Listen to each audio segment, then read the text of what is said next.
when it comes to apostasy, it's based on similarity and similarity between people. So shared values, like being the same religion, because historically Islam was not based on race. Islam did not have ethnic and racial conflict like you'd see in other empires, like the Roman Empire and so forth, because it wasn't racial or ethnic. It was on the basis of similar religion. So this is a source of order and cohesion as well. And those who basically leave the religion, they pose a major threat to that social order and that social cohesion. And this is a very violent act to leave the religion, because all of society is based, that cohesion and order, there's not a top-down structure that is imposing like you see in the West and in the modern nation state. You have society that has this logic of cohesion because of shared similarity in religion. We have the same values, and all of these like family structure, family relations, social structure, communal structure, and so forth at every level depends on a shared religious belief. So if someone opts out of that, it threatens that order. And so there is a clear harm to people in life. Obviously, we can talk about the afterlife and the harm that's caused by someone leaving Islam, but we're just making points that a non-Muslim would agree with. There is tangible harm to society when you have defectors, and every society punishes defectors, often with death. And liberal society is no different. Modern liberal society is no different in punishing defectors.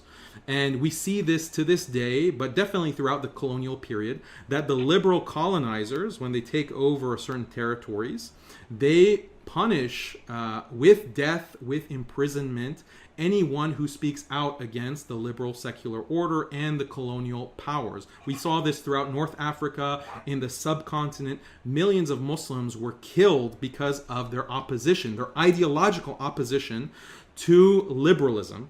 Okay, so they defected from the colonial power. The liberal powers justified that, look, we are trying to maintain our power, therefore we have to kill these defectors, because if Muslims start speaking against us, the colonizer, then they're going to, we're the minority, they're going to band together and they're going to overthrow us, they're going to fight jihad against us and expel us. So we cannot allow any dissension and defection. We have to punish things like disrespect to the French symbols or the British symbols, disrespect to British values or French values or Dutch values.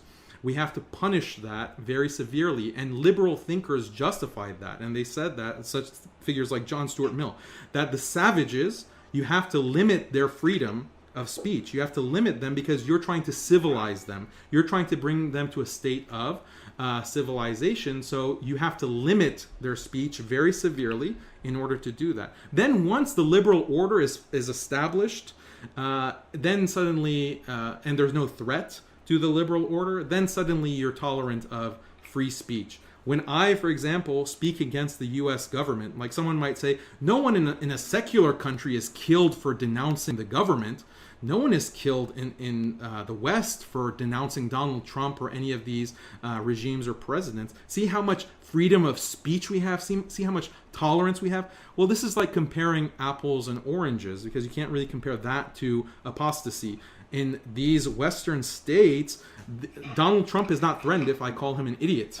If Donald Trump and the U.S. regime is not threatened by me speaking out against them. If I were to reach a position and more people were thinking about going against the government, then the government would crack down. Then suddenly free speech is no longer allowed. So it's very convenient of the West and of liberal regimes that when their power is not secure, they do not allow free speech. In fact, they kill people, they kill defectors, and then once they've entrenched power, then they'll allow things that don't actually threaten their power. Whereas in Islam, apostasy is a major threat to the individual the individual's happiness, his family's happiness, his community's happiness. So there is a practical benefit to deterring it, and you deter it with severe punishment and capital punishment. So that's the argument. Okay. To finalize this point, I think we should be wrapping up soon. We haven't clarified apostasy fully. So you have basically justified how apostasy serves for the preservation of Islamic society, and how defecting from Islamic society harms people, harms relationships, harms the relationship between me and my parents, for example. You have given examples of how in Western society thought that goes strictly against the system has been punished in history, although we don't see that opposing. I mean, for example, you argue for very strict Islamic points and an Islamic government, Islamic traditionalism, whereas you live in America. That should be by that logic, that should be the most opposing, the most problematic opinion, the most problematic political position that you can have. Yet you are not in any trouble, and you will most likely not ever be in any trouble throughout the rest of your life, although you are in America, which is a liberal society, and you argue completely against it and completely for Islamic law, which nobody wants and nobody likes, and society is ruled by the majority of what society wants. So I still don't get how you could possibly give these examples or go out of these examples and justify why Islam would impose people to forcibly stay loyal to its system, even when people don't want to stay loyal, even when people want to go out of it. How is that justified? How would God want that? How is that good for society? I mean, I'd just be reiterating the points. So Islam has reasons for its values and the laws and the punishments and all of Islamic ethics, and the claim is that that system is going to maximize human happiness. Like, you make this argument, and I've cited all kinds of reasons and studies. So on that basis that it does that, anything that will undermine that system of family, that system of community, if you start saying that no, Islam's teaching on sexuality is actually false, and we have to start practicing adultery and fornication and homosexuality. If someone comes and does that, that causes massive amounts of damage and harm, because of families start breaking down, right?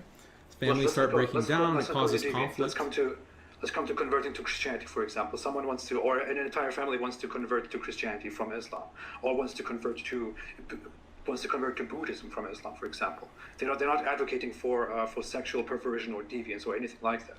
They simply want to convert to Christianity and live a peaceful life, or convert to Buddhism and live a very peaceful life. What is wrong with that?